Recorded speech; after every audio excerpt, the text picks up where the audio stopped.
So if you've watched some of my previous full frame ramble videos, you know I've been trying out a bunch of different full frame camera systems to complement my medium format photography. Since I'm mostly using Hasselblad for medium format stuff, and Hasselblad doesn't shoot video, I still have to dip down into full frame for video applications. And while I'm at it, fast shooting photography, more everyday carry, casual photography, at least until Fuji comes out with their alleged medium format fixed lens camera. But, until then, I think full frame is going to be my everyday carry solution. There is Fuji with its APS-C line, but I don't love their raw files. I don't love the limitations of APS-C, even though you can totally get a good image out of it. I just kind of want to stick with full frame and medium format. I've got enough cameras in my life.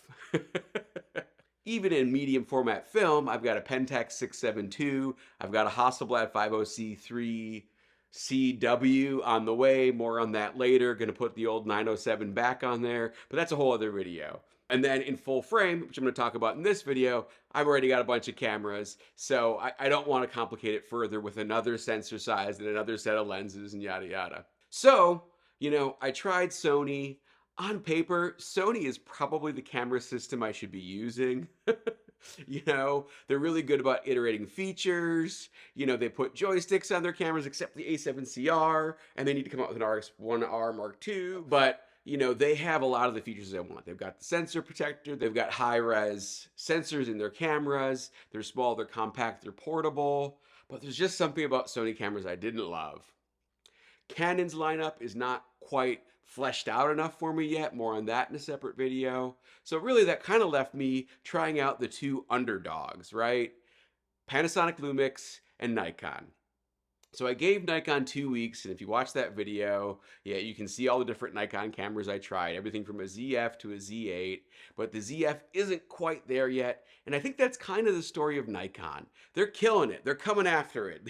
They're doing great. Lots of hope for Nikon, but like their video features just aren't quite there yet. It's close, but it's not quite there yet. Like the Z8 doesn't have shutter angle yet, for example. It's coming. The Z9 just got it, but it's not there yet, right?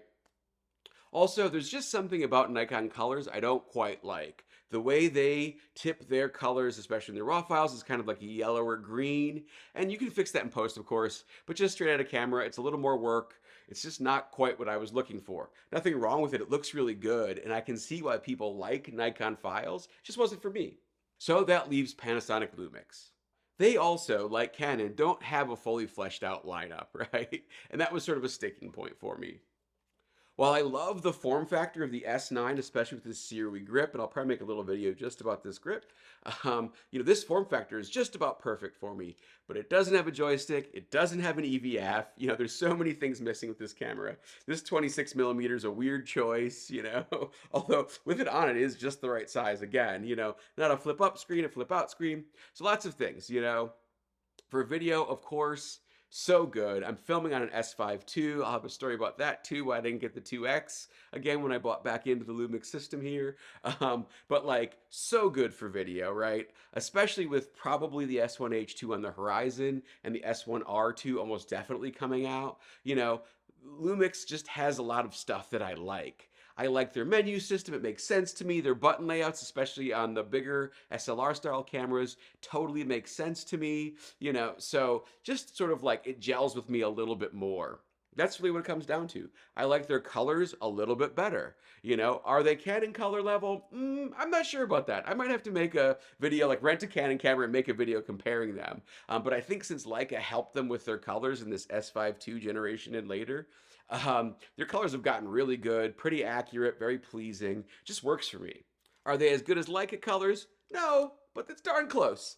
I'm going to definitely make a video about that. I think his name is Josh Cameron made a video, but to me, his video was kind of like half-baked. Like, he just took some pictures and compared them, and I think there's more to it. So I'll get into that in another video, but bottom line is that Leica's colors, especially in terms of skin tones, are a little better than Panasonic's, I think. Not concluded yet. I think that's true.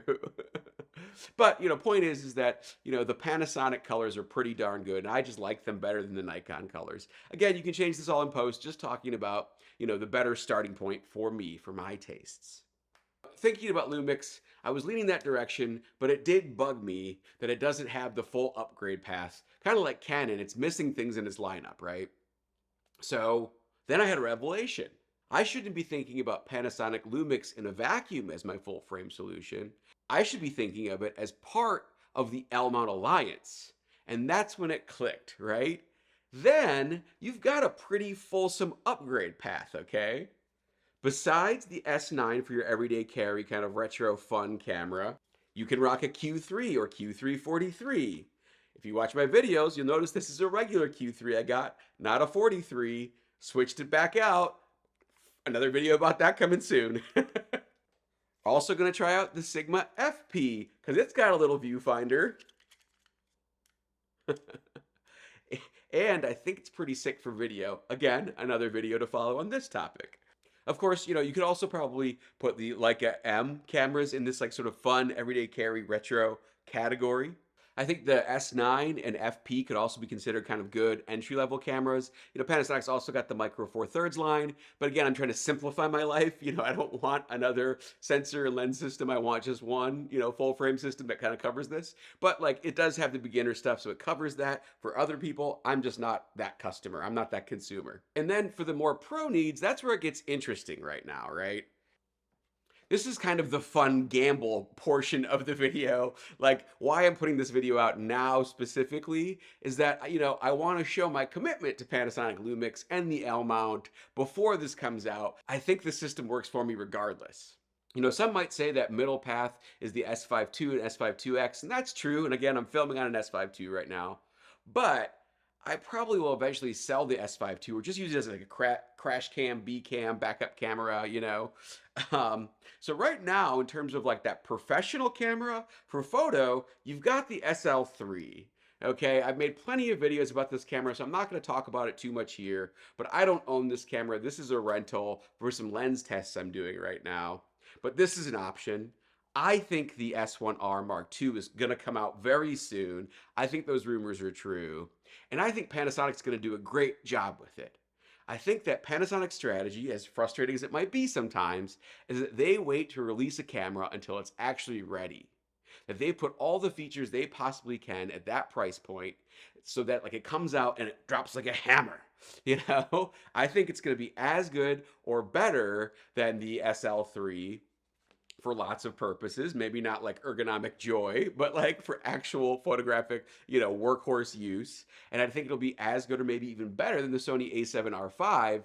And I think it'll be cheaper than the Sony a7R5.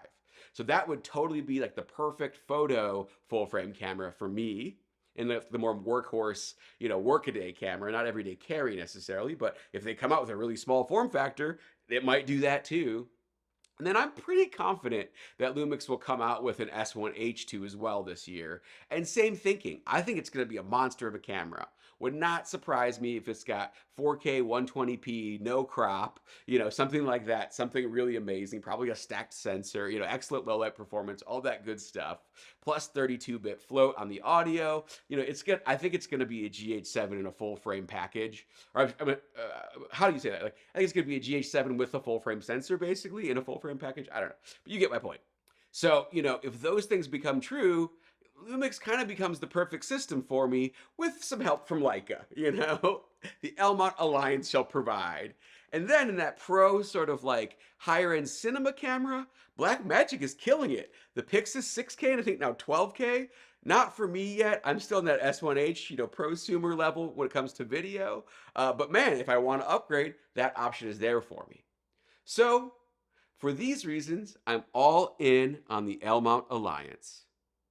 What are your thoughts? Is this a good decision for my full frame needs? Is the L-mount Alliance a good choice? You've got all these different brands that have kind of like niched down and they do something really well. And for me, that's probably a better path, getting all these niche, really well done cameras across that path. Is that the way to go? Or is it silly? Should I go with, Canon, Nikon, Sony that have like way more cameras, way more lenses, all this stuff? Let me know your thoughts in the comments below. Like, comment, subscribe, all the good stuff, and I'll see you in the next one. Bye.